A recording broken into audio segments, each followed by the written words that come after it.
तीर्थंकर जिनेन्द्र की पीयूष देशना जिनेन्द्र वाणी मनुष्यों जगत कल्याणी ईश्वर भज्ञ शासन नमोस्तु शासन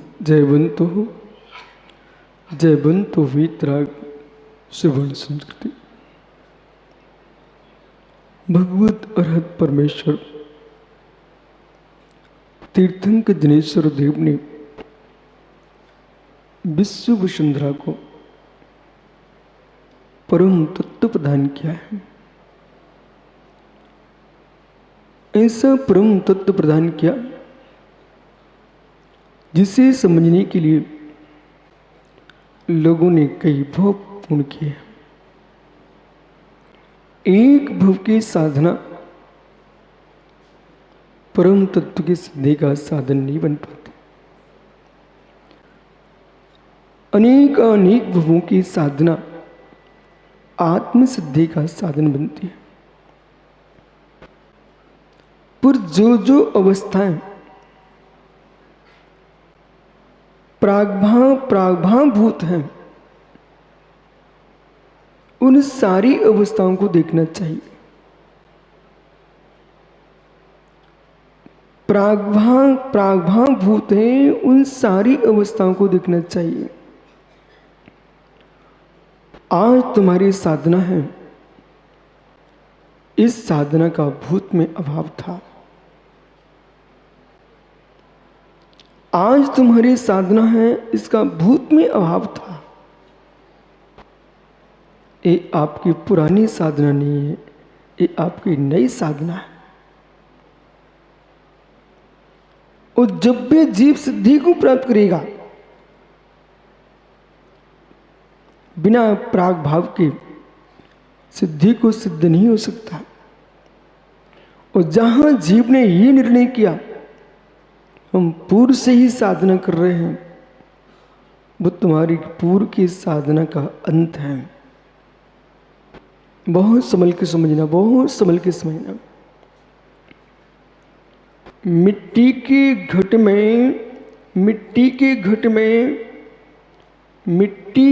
में पिंड पर्याय का अभाव है। मिट्टी के घट में पिंड पर्याय का अभाव है। पिंड पर्याय का अभाव नहीं होगा तो मिट्टी जो है घट रूप नहीं होगी। आने वाले यानी आने वाले कपाल में घट पर्याय का अभाव है। घट पर्याय का अभाव नहीं होगा तो कभी कपाल नहीं होगा। एक पर्याय में दूसरी पर्याय विद्वान नहीं रहती है। एक पर्याय में दूसरी पर्याय विद्वान नहीं होती है। वर्तमान की पर्याय में भूत की पर्याय नहीं है, वर्तमान की पर्याय में भविष्य की भी पर्याय नहीं है। वर्तमान की पर्याय में मात्र वर्तमान की पर्याय है, परंतु जो पर्यायी है वो वर्तमान में भी है, पर्यायी है वो भूत में भी था, पर्यायी है भविष्य में भी होगा। संस्कार किस पर चल रहे हैं शुभ्रार्थियों? संस्कार किस पर पड़ रहे हैं? मिट्टी के पिंड पर संस्कार न होते तो घट पर्याय का उत्पाद नहीं हो सकता था। अब समझ के मिट्टी के पिंड पर संस्कार नहीं होते तो घट पर्याय का उत्पाद नहीं होता। इस जीव के पूर्व पर्याय पर धर्म के संस्कार नहीं होते तो आज ये मनुष्य पर्याय का उत्पाद न होता।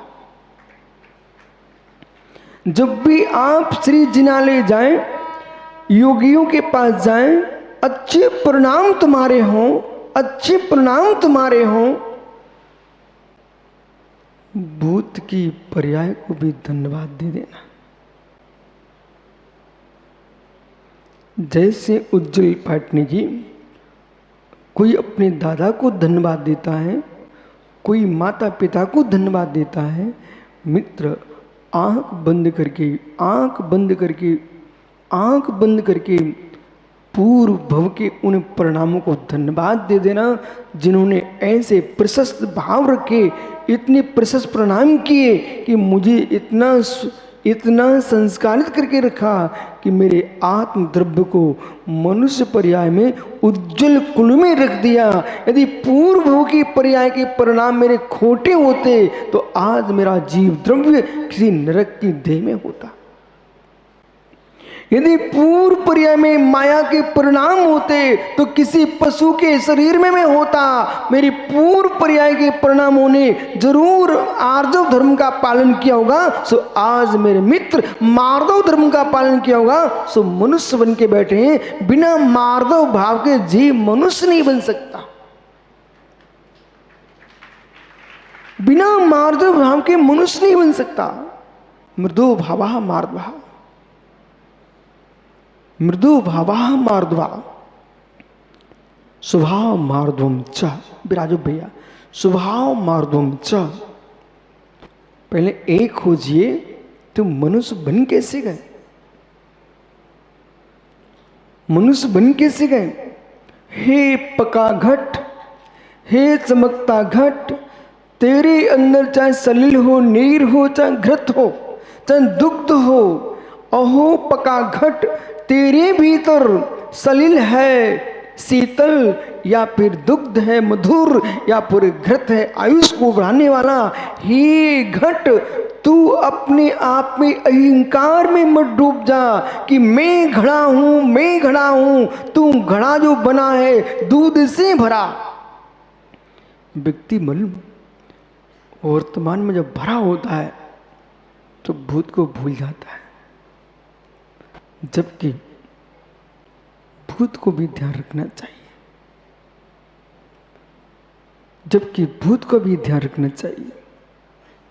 एक आदमी को आज ही सुबह कुरेल काव्य में एक बात त्रुल्लाचार स्वामी ने की। इवाओ शिवरातु बालक सिद्धम, बेटा भवन की ऊंचाइयां यदि ऊंची बनाना चाहते हो तो नींव को ऊंचा भरना प्रारंभ कर देना। भवन को ऊंचा बनाना चाहते हो तो जमीन के अंदर की जो नींव है उसे मजबूत कर देना। जितने खंड तुम्हारे ऊपर होंगे उतनी गहरी नींव होना चाहिए। बेटा यदि जितने शिवरार्थी बैठे हुए हैं उसमें मैं भी हूं। मैं शिवरार्थी नहीं हूं क्या? शिव का अर्थ ही शिवरार्थी। जो शिव का अर्थ ही शिवरार्थी। मित्र, चाहे विशुद्ध सागर हूं, चाहे सिद्धम भाई हूं, चाहे उज्जवल पाटनी हूं, मैं तीनों से कह रहा हूं, हे मित्र, जितनी ऊंचाइयों को छूना चाहते हो नींव को मजबूत करके चलना। भवन की पूरी योग्यता नींव पर टिकी हुई है। तुम्हारे जीवन की योग्यता वर्तमान की विशुद्ध भावना पर टिकी है। जितना चारित्र उज्जवल होगा, जितना संयम दृढ़ होगा, जितना यश दृढ़ होगा, जितना यश दृढ़ होगा, जितनी कीर्ति दृढ़ होगी, जितनी ईमान दृढ़ होगा, उतना तुम्हारा बेटा तुम्हारे जगत में ऊंचाइयों का महल उतना ऊंचा।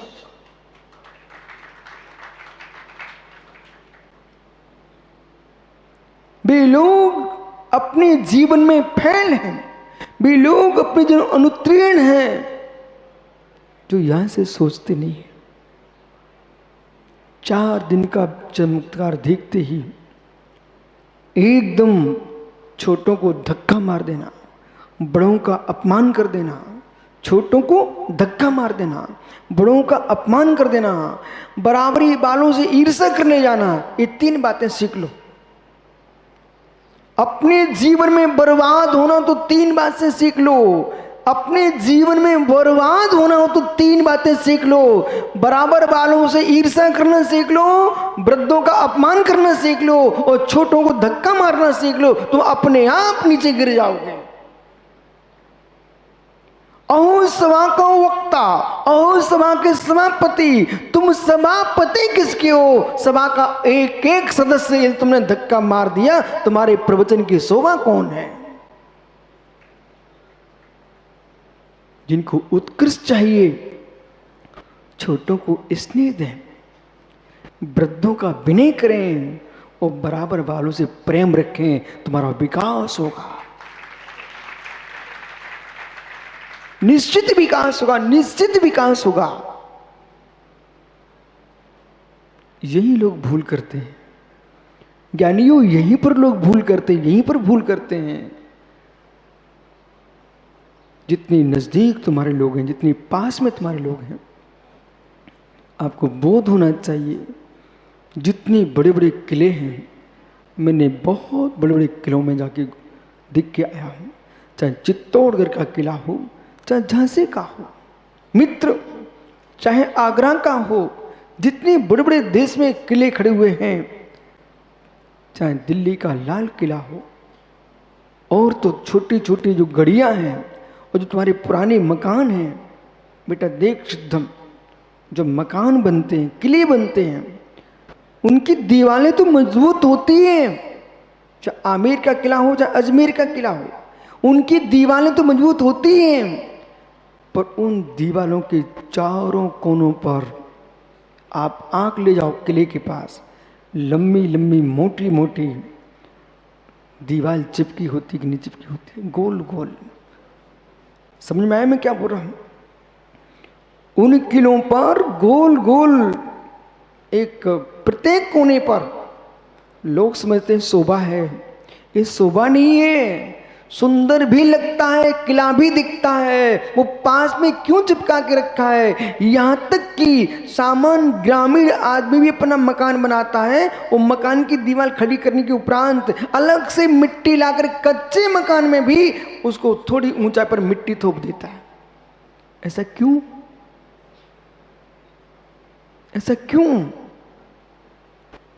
ये ऊंचे भवन के लिए नीचे लोग ही, ऊंचे भवन के लिए नीचे की मिट्टी सुरक्षित रखती है, ऊंचे भवन के लिए नीचे की दीवार ही मजबूत रहो तो वो भवन को सुरक्षित रखती है, ऊंचे लोगों के लिए नीचे लोग ही सुरक्षित रखते हैं। ऊंचे लोगों के लिए नीचे लोग ही सुरक्षित रखते हैं। इसलिए बालक देश में जो प्रसिद्धि पाए, यदि ग्रस्त हैं तो सबसे पहले उन्हें अपनी पत्नी खुश रखना चाहिए। साधु है, अपने शिष्यों को खुश रखना चाहिए। बोले क्यों?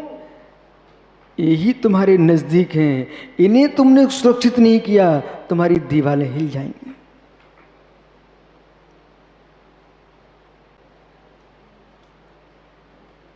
फिर मालूम, ऊंचे भवनों के लिए ऊपर छत पर भी देख के आना चाहिए।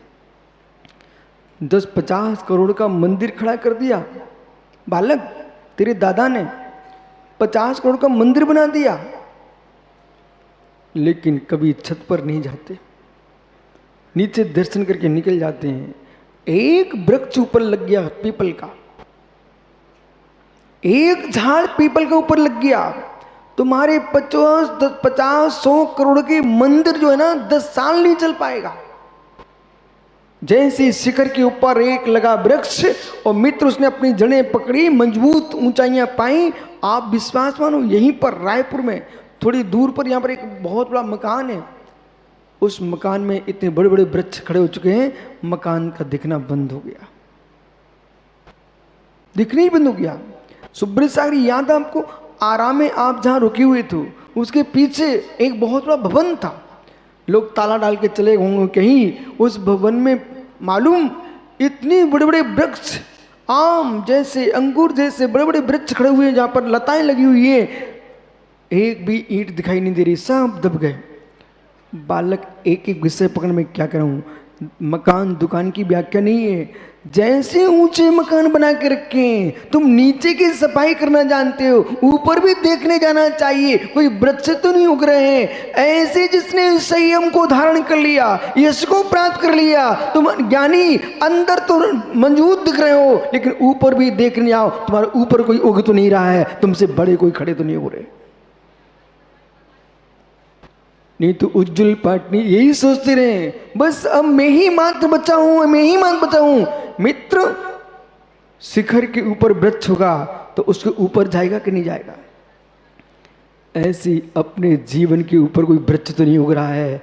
एक विषय, चारित्र के शिखर पर कहीं मायाचारी का पौधा तो खड़ा नहीं हो गया। चारित्र के शिखर पर मायाचारी का पौधा तो नहीं आ गया। क्षण मात्र में तुम्हारा चारित्र विलीन हो जाएगा, क्योंकि चारित्र वहां होता है जहां शल्य का अभाव होता है,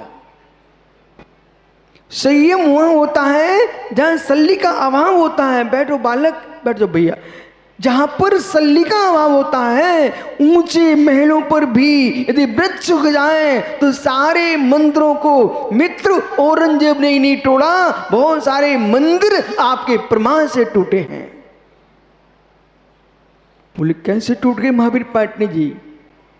आपने मंदिर बना के चले गए यात्रा के लिए, और आए 10-50 महीने के बाद लौट के जब तक आए तब तक पता चला कि मंदिर के ऊपर शिखर पर बहुत सारे पौधे लग चुके हैं। उनकी जड़ें अंदर प्रवेश कर गई।